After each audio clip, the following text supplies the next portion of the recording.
सदाएं अफसानचा group की admin doctor Yasmin Akhtar Diwali के मौके पर इसी मौजू से मुंसलिक दो कलमकारों की कहानियाँ पेश कर रही हूँ। पहला अफसानचा नाचीज़ का है। अफसानचे का नाम है दरिया दिल। वो बहुत मालदार औरत थी। इज़्ज़त, दौलत और शोहरत सब कुछ था उनके पास। उनकी दरिया दिली का जवाब नहीं था। जब भी कोई फरियादी उनके पास जाता उसे कुछ न कुछ देकर ही रुखसत करती थी। लोग उन्हें अम्मा जी कहते थे।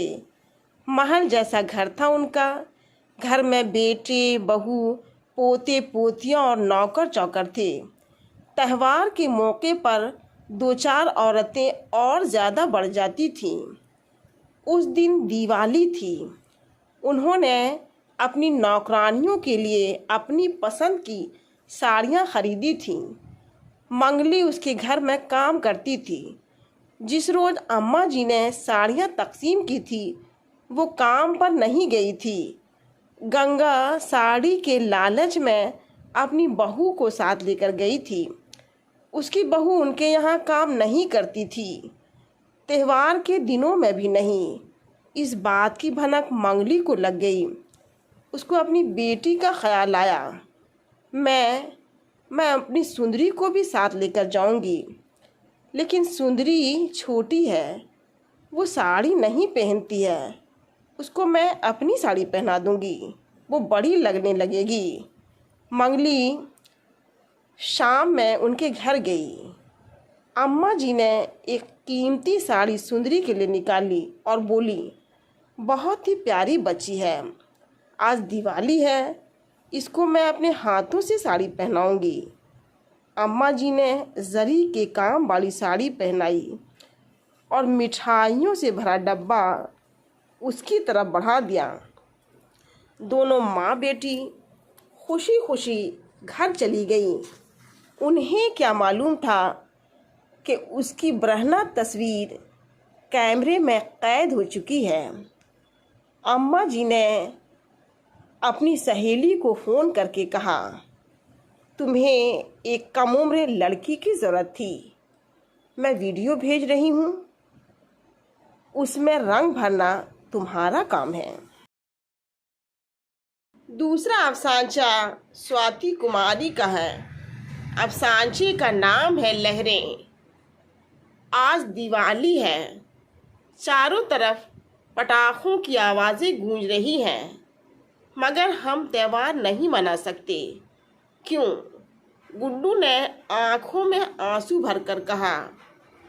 रो मत मेरे भाई, आनंदी बोली। ये सब भगवान की इच्छा है, हम कुछ नहीं कर सकते। ये कैसी इच्छा है दीदी? मुझे और कुछ नहीं पता गुड्डू, मैं बस इतना जानती हूँ कि 2 साल पहले दिवाली के दिन दादाजी की मृत्यु हो गई थी। हम तब तक त्यौहार नहीं मना सकते जब तक इस घर में इस त्यौहार के दिन किसी और का जन्म नहीं हो जाता। लेकिन दीदी, गुड्डू ने कहा, अगर 10 साल तक कोई पैदा नहीं हुआ तो क्या हम 10 साल तक दिवाली नहीं मना सकते? ऐसा नहीं होगा मेरे भाई। दादी कहती हैं कि हमारे घर में कुत्ते, बिल्ली या गाय का बछड़ा पैदा होगा तो भी ये बंधन टूट जाएगा। वो आगे भी कुछ बोल रही थी। पिताजी की आहट का एहसास हुआ और दोनों भाई बहन चुप हो गए। पिताजी ने दोनों की तरफ देखा और कहा, तुम दोनों यहाँ कमरे में बैठकर क्या कर रहे हो? जाओ छत पर जाओ। जी पिताजी, दोनों ने कमरे से बाहर निकलते हुए कहा। इससे पहले कि वे आगे कदम बढ़ाते, पड़ोस की मंगला मौसी आई।